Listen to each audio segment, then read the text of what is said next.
On poursuit pour le troisième critère, la sélectivité. La sélectivité, c'est quoi? Bon, on dit qu'une méthode est sélective si son signal mesuré, la S de l'échantillon, est fonction uniquement de la quantité de l'analyte. Par exemple, vous faites une mesure, vous avez un échantillon, là c'est un échantillon, on le fait passer par un équipement analytique. C'est un équipement. Cet équipement, c'est-à-dire il va réaliser le processus analytique, il va nous donner un résultat. Un résultat, d'accord? Ce résultat, généralement, c'est un graphe. Un graphe de réponse en fonction de, je sais pas, peut-être le temps, la concentration, peu importe. L'essence de cette réponse, on va la schématiser par un pic, par exemple. Par un pic. C'est quoi ce pic? Le pic, là, c'est quoi? C'est juste le signal. Là, c'est un signal. C'est ce qu'on observe. Le signal, comme ça on dit, de l'échantillon est égal à la, dans ce cas, on va dire à la concentration. D'accord? Pourquoi on dit à la concentration? Car cet échantillon qui contient l'analyte, nous on est en train d'analyser l'analyte. Le pic est caractéristique à l'analyte. Plus la quantité de l'analyte augmente, plus la concentration augmente. Donc c'est proportionnel. Mais il y a une constante entre les deux. Là, c'est le cas.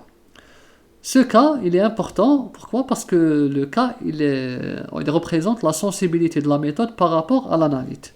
Donc S échantillon, S1. Là, dans ce cas, quand on a un signal qui provient 100% de l'analyte, ce signal, il provient 100% de l'analyte.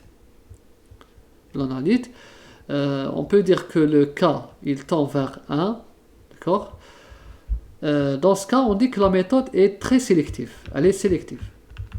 C'est ça, on est en train de parler de sélectivité. C'est-à-dire, s'il y a d'autres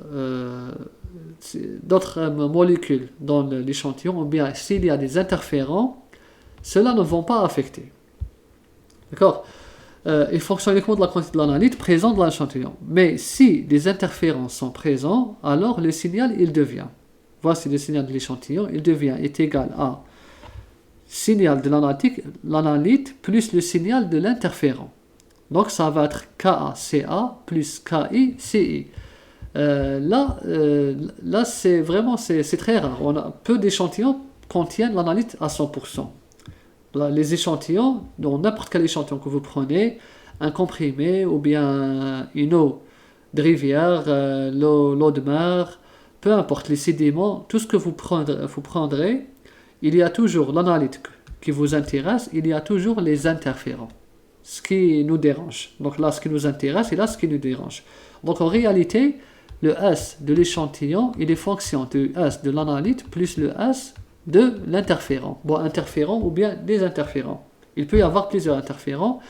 Donc, le signal de l'échantillon, il est fonction de K, de la sensibilité par rapport à l'analyte et la sensibilité par rapport à l'interférent. Donc là, c'est la réalité. En réalité, c'est ça. Il y a toujours les interférents. Ensuite, la méthode, est-ce qu'elle peut être sélective? Oui, la méthode peut être sélective, mais tout dépend. Il faut déterminer la sélectivité. D'accord? Quand vous faites une analyse, généralement, la sélectivité, elle affecte les résultats. Et la sélectivité, elle rentre dans c'est-à-dire les valeurs finales. Donc, à partir de là, on va déterminer le coefficient de sélectivité. Ce qui nous intéresse, c'est le K. Le coefficient de sélectivité est égal à quoi? Est égal à KI sur KA. On fait le rapport de KI sur KA pour obtenir le coefficient de sélectivité. Ce coefficient de sélectivité, il est important à déterminer car il va nous indiquer sur la sensibilité de la méthode envers l'interférent par rapport à l'analyte, ou bien envers l'analyte par rapport à l'interférent. Généralement, on va voir plus tard comment on utilise ces constantes, ces coefficients de sélectivité. L'essentiel, tout ça pour dire que le signal mesuré à partir de l'instrument analytique, ce signal n'est pas égal directement à la concentration. Bon, on pouvait dire aussi échantillon K1, le nombre de moles. La même chose. il y a toujours ce facteur K. La méthode, on ne peut pas avoir un résultat direct. Il y a un paramètre de sensibilité. C'est lui qui détermine est-ce que le signal mesuré, est-ce qu'il provient 100% de l'analyte ou bien à 80%, 90%, 70%.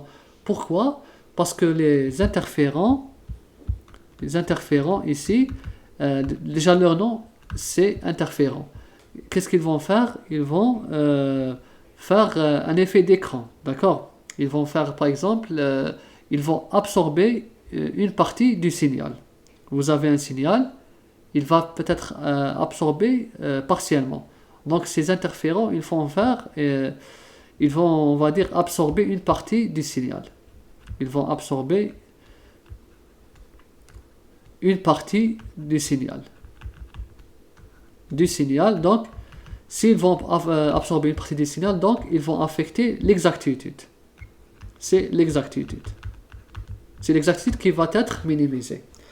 Donc là, on voit bien qu'on a parlé tout à l'heure des erreurs déterminées, elles proviennent de l'échantillon. Dans ce cas, quand la sélectivité est faible, qu'est-ce qu'on fait? On doit l'augmenter. Comment on peut augmenter la sélectivité? Par des préparations d'échantillons. On essaie de trouver des méthodes de préparation d'échantillons. C'est quoi ces méthodes de préparation? Vous avez par exemple cet échantillon.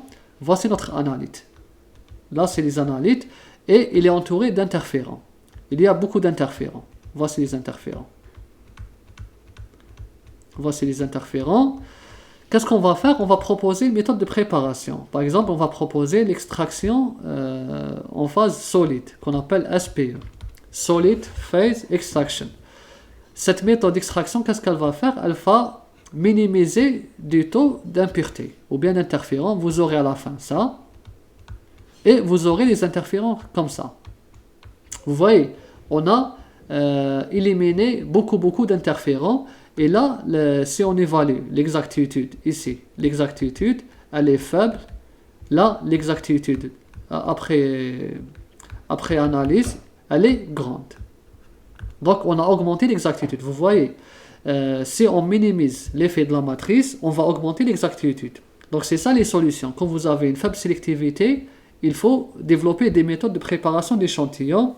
Bon, là, c'est un exemple, SPE. Sinon, vous avez liquid extraction. C'est l'extraction liquide-liquide. Vous avez aussi la micro-extraction liquide-liquide.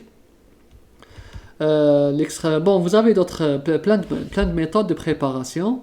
Le plus important, c'est de comprendre que c'est dû aux interférents que la sélectivité soit faible ou bien que l'exactitude soit faible. Donc, il faut minimiser l'effet de la matrice. Pour un médicament, généralement, c'est les excipients. C'est un problème. Les excipients, on va faire en sorte de minimiser les excipients, d'extraire le principe actif des excipients.